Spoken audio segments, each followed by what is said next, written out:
Hello students, today we are going to learn all about past perfect. In my last class we have already learned what is past continuous.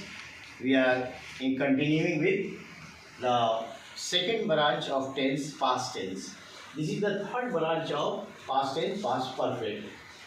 सवाल ये है कि हम लोग जो अपनी लैंग्वेज में बोलते हैं तो कौन सी ऐसी सेंटेंस होगा जो हम समझेंगे कि ये मेरा एक्सप्रेशन, ये मेरा सेंटेंस पास्ट परफेक्ट में है।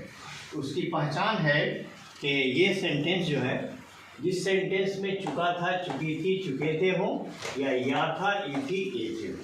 जैसे वह जा चुका था, वह चला गया था, एक ही बात है। मैंने रोटी खा ली थी या खा चुका था, एक ही बात है। वो लोग चले गए थे, वर्षा हो चुकी थी या हो गई थी, वो लोग चोर भाग चुका था या भाग गया था।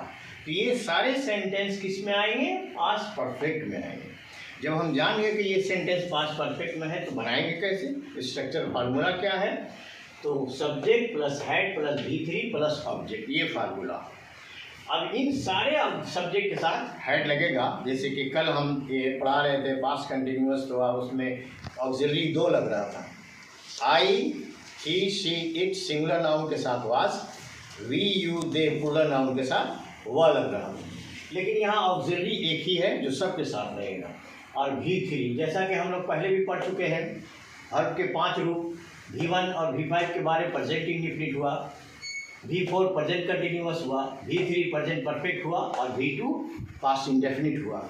नाउ V3 अब लग रहा है पास्ट परफेक्ट में। तो प्रेजेंट परफेक्ट का ठीक उल्टा है पास्ट परफेक्ट, प्रेजेंट परफेक्ट का ठीक उल्टा है पास्ट परफेक्ट। अब यहाँ देखें आप, आई हैड लर्नड म्यूजिक, मैं म्यूजिक सीख चुका था। I had lent money to him, मैं उसे उधार दे चुका था, कर्ज, पैसा वगैरह। आई हैड मेड मील, मैं खाना बना चुका था। I had married her, I had met my your friends और my friends, I had opened a store, I had reached home, I had ridden a horse, it had rained heavily, वर्षा हो चुकी थी। कल भी हमने बताया था कि वर्षा का अंग्रेजी यहाँ द रेन नहीं होगा, द रेन रेन्स नहीं होता है। It rains, it is raining, it was raining, it had rain. ठीक है, तो नेचुरल ऑब्जेक्ट्स के लिए इट लगेगा। अब यहाँ Karim had rang the bell, the peon had rang the bell, चपरासी ने घंटी बजाई थी। The peon had rang the bell. My friend had sent a letter, मेरे मित्र ने मुझे एक चिट्ठी लिखी थी। ये सारे सेंटेंस, अब इसमें आई से आपको सब मिलाएंगे, फिर इससे मिलाएंगे, जैसे पिछले एक्सरसाइज से हम लोग कर रहे हैं। तो आप देखें, ये स्ट्रक्चरल फार्मूला से या सब्स्टिट्यूशनल टेबल से English grammar fastest and accuratest method of teaching and learning English language. अगर हम 10 सेंटेंस ट्रांसलेशन में देंगे तो 10 दिन में 10 ट्रांसलेशन बनेंगे, 100 बनेंगे। यहाँ 10 मिनट की पढ़ाई में, 5-7 मिनट की पढ़ाई में आप 100 सेंटेंस मुश्किल से 5 मिनट में बोल जा रहे हैं। तो फास्टेस्ट एक्यूरेटेस्ट मेथड है। और कोई आई हैड बोलने के बाद यहाँ V3 लगाने के बाद कभी भूल सकता है कि हैड के बाद V3 ही होगा, कभी ING नहीं लगाएगा वो। इन 5 में से कोई नहीं लगाएगा सिवाय इसके। तो ये सब्स्टिट्यूशनल टेबल के थ्रू ग्रामर पढ़ाने का फास्टेस्ट और एक्यूरेटेस्ट एंड बेहतरीन मेथड है ये।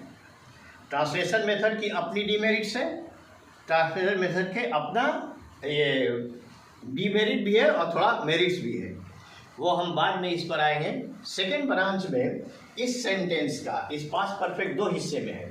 जैसे कि एक सेंटेंस अब आएगा इसमें, सेकेंड कल जो मैं पढ़ाऊँगा, जिसमें सेंटेंस आएगा कि वर्षा, ये मेरे स्कूल पहुंचने से पहले घंटी लग चुकी थी, डॉक्टर के पहुंचने से पहले मरीज मर चुका था, मेरे स्टेशन के पहुंचने से पहले गाड़ी खुल चुकी थी, पुलिस के आने से पहले चोर भाग चुका था, धोबी के आने से पहले मैंने कपड़े पहले ही धो लिए थे। ये सारे एक्सप्रेशन भी पास्ट इंडेफिनिट में, पास्ट परफेक्ट में आते हैं। तो पास्ट में जो 2 क्रियाएं एक साथ समाप्त होंगी उसको कैसे बनाएंगे, इसको हम सेकंड पार्ट में, जिसको समझे कि ये समझे पास्ट परफेक्ट का, आप इसको फर्स्ट पार्ट मान लें। आप सेकंड पार्ट में कल हम लोग बात करेंगे, ये सेंटेंस पर बात करेंगे जो अभी हमने बताया। आई होप कि I have made the subject very clear. Thank you very much.